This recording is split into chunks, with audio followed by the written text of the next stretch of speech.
Hey all, Jason Puckhead Deebled here. I just finished up my workout. I actually started already getting ready to go to work, but I wanted to make sure I did a little summary video because today was a new workout.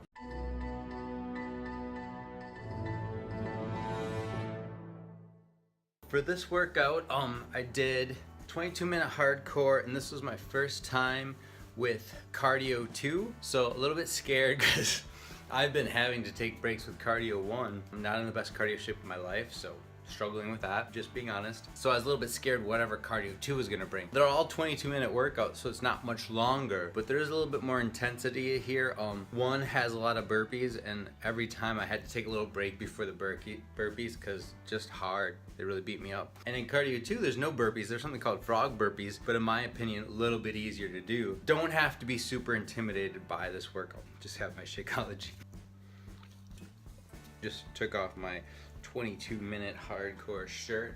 I kind of like to wear the shirts and stuff when you're working out or just for pictures. Cool to represent the company. And I was just putting this on and I noticed they got cool little Beachbody tags on there. I don't know if you can see that very well, but cool little Beachbody tags. But I guess the message of the day is, start. I think I'm gonna start using the catchphrase motivation comes from starting. Maybe it's more true, momentum comes from starting. But it's really the same thing, is you get momentum when you start doing a workout, and that momentum becomes your motivation to do and or finish the workout. And if initially you don't have it, you just start working out, and that will give you the motivation momentum. So I think I'm gonna start catchphrasing that. It's really an incantation I've said to myself the last 10 years whenever I don't want to do a workout. I'm like, well, motivation comes from starting, and that gives me the extra push to do it. Before I started 22-minute hardcore, and today's day 5.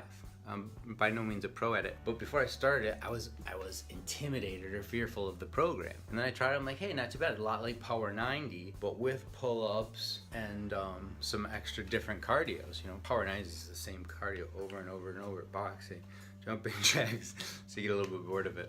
So this gives you some diversity. And I would be super fearful, even today I was, of the second cardio workout. But just by starting, you get the motivation to finish, and you realize the fears weren't as big as you make it. I always use the analogy is that fear's right here, right? And can I do that with my hand?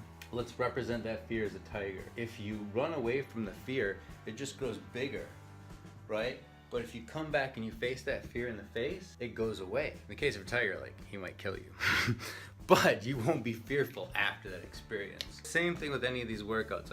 I know it seems easier to not do a workout, more relaxing and less stressful in theory to have a beer and watch the football game. I did last night. But then I'm thinking about today, and it's like, what are your goals? What are your priorities? And it's like, my priorities for me are my fitness, my relationship, business. None of those things are improved by sitting down, watching the football game and having a beer.